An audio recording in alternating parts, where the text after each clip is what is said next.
Okay, I'm going to go through some GED math problems. These are the problems you'll see on the first part of the math test where they don't let you use a calculator.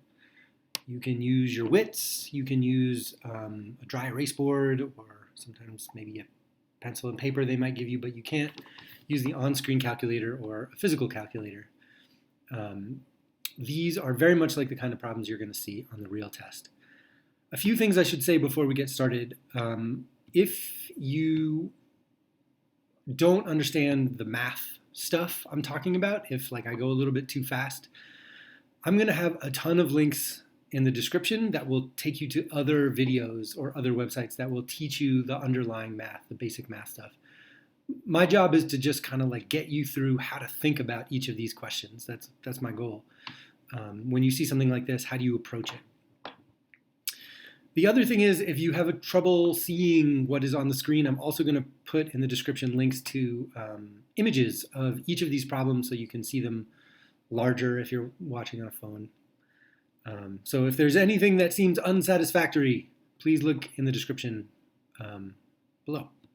All right, let's look at question number 1. On the number line below, which expression represents the distance between the points x and y? Well, this we can do really easily in our head. There's an x here and a y here, and 1, 2, 3, 4, 5 stops between them. It's like a subway map. There's 5 stops. So the answer is 5, but if you look down here, that's not one of your choices. They put it in sort of more difficult, a little more complicated form. So you have to really just go through these until one of these equals 5. The first one, negative 3 plus 2, well, here's negative 3. They give us a number line, hopefully, to do the easy addition or subtraction. Negative 3, start here, go add 2, so that's 1, 2. You go to the right on a number line when you're adding stuff. So that gives us negative 1. That's not 5. All right, the next one, B, negative 3 minus 2. All right, we'll go to the left because you subtract. When you subtract, you go to the left on a number line. And that gives us negative 5, which is sort of like 5, but not. It's like the opposite of 5. So that's not the right answer either. Then we get to these, C and D have these bars around them. You may or may not recognize them as absolute value. Absolute value is a concept that basically means how far away is the number from 0. But in practical terms, it basically just means it's like a chamber. You put a number in, and it turns negative numbers into positive numbers. So let's put in negative 3 plus 2. So negative 3 plus 2, that gives us negative 1, which absolute value gives us 1 over here. That's still not 5. If you do it for D, you'll see negative 3 over to 5, absolute value. That's the right answer. It's just a confusing way of expressing a pretty simple idea, but they like to make things confusing. That was number 1. Number 2, which value of x will make the equation true? Okay, so to get this one right, you kind of need to know what these symbols are, what's going on here. This is a square root, and this is a square, or an exponent, to the second power. And the thing to know about them is that they're kind of like enemies isn't the right word, or opposites, or inverses isn't exactly right, but they cancel each other out. They do the opposite thing to each other. They're kind of like addition and subtraction. If you have a number and you add 5 to it, and then you take away 5, you subtract 5, you're just left with a number. And it's kind of the same with multiplication and division, and it's the same with this. If you take the square root of something and then square it, you're just left with the original number.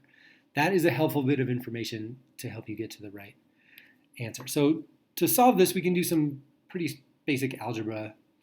There's the equation. The first thing we're going to do, with solving all algebraic expressions, you want to get the x by itself. So we want to get rid of this squared thing. But before we even do that, this square root of 36, it turns out we can simplify that. Square root means the number inside of the square root bracket, I think it's called a bracket, is 2 identical numbers you multiply by each other to get this number. So some number times some number, the same number times the same number is going to equal 36. And sometimes that number is like a really long decimal. So like if you were to look at 6 over here and try to think of 2 numbers, identical numbers that you multiplied by each other to get 6, it would be something between 2 and 3 with like a bazillion numbers after the decimal point. It turns out that this 36 is a perfect square, which means that an easy whole number can be multiplied by itself to get that. And hopefully you recognize that that number is 6. So when you simplify this, the square root of 36 is 6. And maybe you don't, but like you see a couple 6's down here, that might be a clue to like maybe plug that in here and try to figure it out if you don't immediately recognize that 6 times 6 is 36. But it is. So now we have x squared is equal to 6. Now, there's two ways to do this. The thing I'm going to keep coming back to in the no calculator section is that they give you 4 choices, and often the best thing to do is just plug stuff in until one of them works, because you know 3 won't and 1 will. So some number times itself is going to equal 6. If you put in 3 here, 3 times 3, that equals 9, not 6. So you know it's not A. And B, 6 times 6, that's even worse. That's further from 6. And we know from just a minute ago that it's 36. So you can eliminate A and B. You're down to C and D, which improves your chances right there. To figure this out, to get rid of this, remember that the opposite of square is square root. So we want to square rootify both sides of the equation. You can do anything to one side of the equation as long as you do it to the other. And so this square root and this squared cancel each other out, and it gives you x is equal to, well, we don't have a calculator, so we don't know what this is in like long form, but we do know that's what C is, so the answer is C. Again, if any of this was like, what did he just do? Look in the description. There's going to be some links to some other videos that will explain in greater detail this kind of stuff. All right, determine the value of the following expression if x equals 3 and y equals -2. And then it's this sort of like long expression. This is actually pretty simple because they're telling us what all the x's are. They're telling us what all the y's are. So the first thing we want to do is just plug it in. For all the x's, I'm going to put 3's, and for all the y's, I'm going to put -2's. And that makes it a whole lot easier. This is something I don't need a calculator for. Although if I had one, it would be easier. But now the question is, what do I do next? Well, perhaps you remember PEMDAS. Please excuse my dear Aunt Sarah or Sally. Parentheses, exponent, multiplication, division, addition, subtraction. This is not exactly the right order. It's right, but it's like a little more subtle than this. And really, PEMDAS should, I think, be written like this. Parentheses definitely first and then exponents. But then multiplication and division are basically the same, and addition and subtraction are basically the same. And you just do them left to right as you see them on your equation or expression or whatever. We'll come back to this again because they do actually try to trick you a little bit sometimes with the left to right stuff. But here so far we just we'll do parentheses. Parentheses, I actually added these parentheses to make it easy to see. There's nothing going on in these parentheses. You don't do anything inside the parentheses. So we can skip the P. Next we do the exponent, which is this -2 squared. Remember, squared is anything times itself. So -2 times -2, that's a 4. Everything else just kind of carries down. Now we do all the multiplication and division, which is over here. Oops, excuse me, spoiler. Which is over here and over here and over here. We do that stuff first. So 4 times 3, 12. 3 times 4, 12. 3 times -2, -6. And this makes it pretty easy. 12 minus 12, well, I can just pretend that doesn't even exist. And we have plus -6. Plus -6 is just -6. There's your answer. We'll come back to more PEMDAS stuff later. This is the part of the test where you're most likely to find the PEMDAS stuff, is the no calculator. All right, multiply these numbers and round your answer to the nearest hundredth. Okay, there's 2 ways to do this, and it depends how comfortable you are with like number sense. If you're comfortable like ballparking stuff, this could be a 15-second question, which is great because there's going to be like 5-minute questions later in the test. And so the more time you can save, the better. And to solve this like just in your head, I look at this and I see 2 and a little bit. Basically 2 plus something. And then I see a 3.25. And I think, well, times 2, I just need to double that. I can double that. I can double that in my head. Twice 3 and a little bit is 6 and a little bit. Well, wouldn't you know it, there's 6 and a little bit for C. Now, we know it can't be less. You can't double more than 3 and get 5 or 1. So A and B are off the table completely. Could it be as high as 12? My gut tells me no. Because if this were 3, if I had to triple 3, then that would be 9. We're still not up to 12. I think pretty confident the answer is going to be C. If I'm going to do this the old school multiplication way that you learned in, 6th grade, something? The thing that looks like this, well, then you can do that. I don't know. It's been so long, and calculators and cell phones exist. So in real life, you would never do this. But maybe you want a refresher. You take this digit and multiply it by the big number, and you get 325. We'll just ignore the decimal places for now, and then you move it over a digit, and then multiply this 2 by these numbers. And then you add them up, and you get this number, and there's, 1 decimal place, 2, 3 decimal places over, so you have to move the decimal place over, and then it says to round. So if I'm going too fast and you need some like arithmetic help, again, look in the description. I'll have some stuff for you. But you'll see that the answer is C. And we could have done this. This takes longer, and there's plenty of opportunities to screw it up. So if you can ballpark something like this, do yourself a favor and save the time and ballpark it. All right, solve for x. X over 3 minus 4 is equal to -1. This is a pretty simple, straightforward 2-step algebraic equation. And the way that I think about this kind of algebra is like it's a war, and I want to capture the x. And here's all the stuff around the x that's trying to protect it. And I need to take it out. I need to neutralize all this other stuff. So I'm going to do the opposite of what this is and what this is to get to x.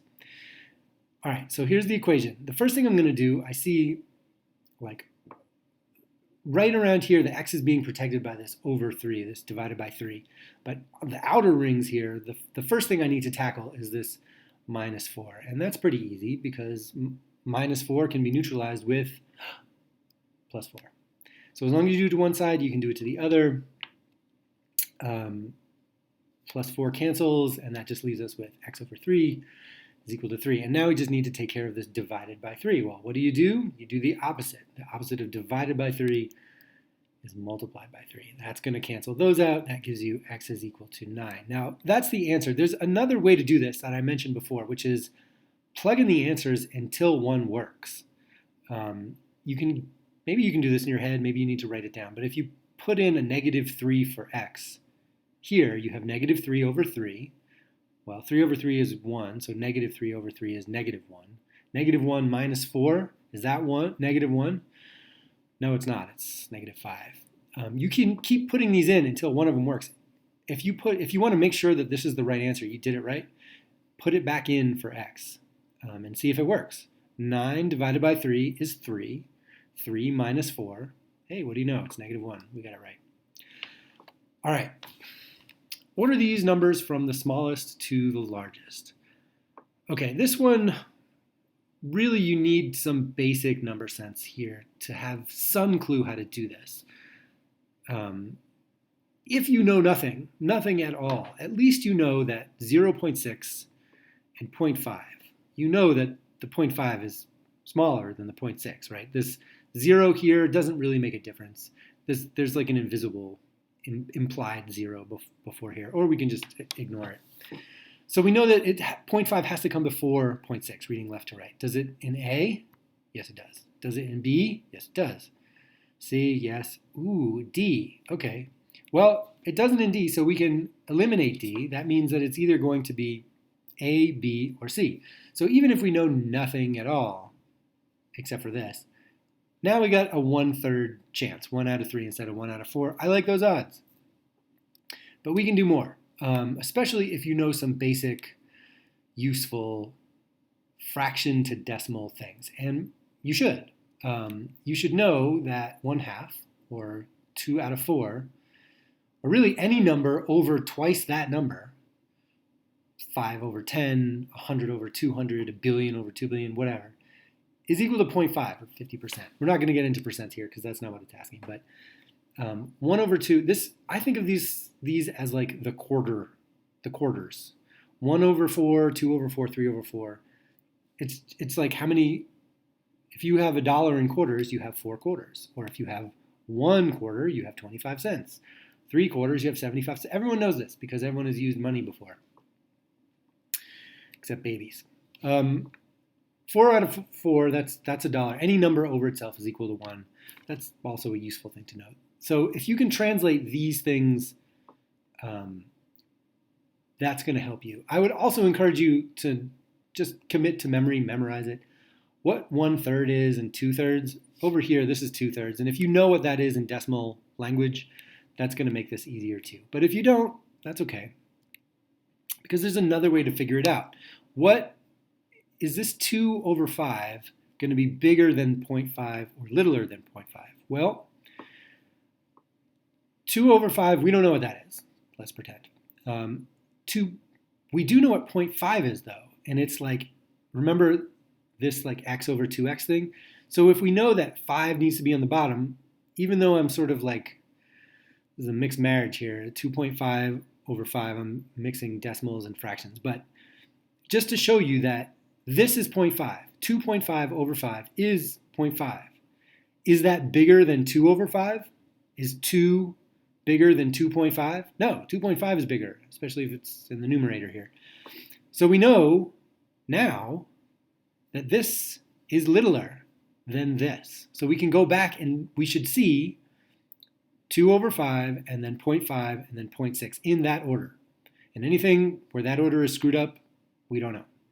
Or we do know. We know it's wrong. Excuse me. So 2 over 5, yep, 0.5, 0.6. Okay, so that is in the right order. So that's a possibility. 0.5, 0.6. Ooh, this one is wrong because the 2 over 5 is smaller than 0.5, so it can't be B. 2 over 5 and then 0.5 and 0.6. So it's either going to be A or C. We just need to know if this 2/3 over here is smaller than 0.5, in which case the answer is C, or it's bigger than 0.5, in which case the answer is A. And we're going to do exactly the same thing that we did here. We know the 0.5 rule. The 0.5 rule is, if we don't know what 2/3 is, but we do know what 0.5 is, which is 1.5 over 3. It's half of 3 needs to be on the top. Which is bigger, 2 or 1.5? 2 is bigger, which means it's got to be A. 2/3 is bigger than 0.5, and the only one that makes sense is this one. This would be so much easier with a calculator, but I guess that's the point here. If this is the sort of thing that you think, man, this is really tedious, it's going to take up a lot of time, you skip it and go through all the other ones and come back to this at the end. It's always a good strategy to skip the hard stuff and come back. Don't leave it blank because then you'll get it wrong. But you don't want time running out with the easy stuff that you haven't gotten to yet being the ones that you're guessing on. You want to guess on these like tedious long ones. This one isn't that hard, especially if you know this stuff and the 2/3 thing. 2/3 is 0.67 and 1/3 is 0.333. Just good to know. All right. The volume of a cereal box is 6 minus x cubic inches. The length of the bottom of the box is x inches and its width is x minus 4 inches. The height is indicated by the following expression. Oh man, I'm already confused. And they expect me to do this without a calculator. All right, so they give me some algebraic expression here. Not algebraic. Yeah, it is algebraic. Sometimes I get my terms confused. Which of these values of x makes the expression undefined? Okay, so this is a key word here. Well, it turns out all this stuff doesn't really matter. You can kind of ignore it and just look at this expression and figure out what makes it undefined. Well, the GED sometimes likes to ask questions about undefinedness. And here is the definition. Anything over 0, a fraction where 0 is on the bottom, that's undefined. If you don't know that, this question will be very hard. But if you do, this question will be pretty easy. because we just need to put something in for x that's going to make the bottom of this 0. Well, anything times 0 is 0. So x is on the outside of the parentheses. 0 times whatever this happens to be is going to be 0. So we know there needs to be a 0 in the answer. So the answer has to be B or C. Great, 50-50 shot. The other thing, the only question is it only 0 or is it 0 and 4? And since they've given you the choice here, what happens when you put in 4 for x over here? Well, 4 minus 4, we're doing PEMDAS, parentheses first. 4 minus 4 is 0. So 0 times 4, 0. That gives us something undefined. The answer is B. So this one seems really hard, but is actually pretty simple once you know what they're asking and you are ready for their undefined attack move. Simplify the following expression. 2 times parentheses 3 squared minus blah, blah, blah, blah, blah, blah. Okay, this is straight up PEMDAS. So remember, we're going to use this version of PEMDAS, where we do multiplication, division at the same time and addition, subtraction at the same time, but we do the parentheses and the exponents first. So let's do the parentheses first. There's one parentheses. Well, there's two, but nothing's going on in this one, so we can ignore it for now. 7 minus 2, you don't need a calculator, that's 5. Okay, now we do exponents. Here's the only exponent. To square something, it's just the number multiplied by itself. 3 times 3, hopefully you can do that in your head. That's 9. All right, now we need to do the multiplication and division parts. Here and here. We can ignore all the addition and subtraction. Well, let's see. 2 times 9, 18. 10 divided by 5, that's 2. This is getting pretty simple, actually. Now we just do all the addition and subtraction. 18 minus 6, we're doing it left to right, so it doesn't really matter. 18 minus 6 is 12. 12 plus 2 is 14. That's our answer. That's it. That little beep noise means I've come to the end of my slideshow. These are very similar to the kinds of questions that you're going to get on the can't use a calculator section. If you're ready for them, it helps. Hope this has been helpful. Once again, please read the description if you didn't get any of the things that I went through. Like and subscribe, etc., etc. Thanks for watching.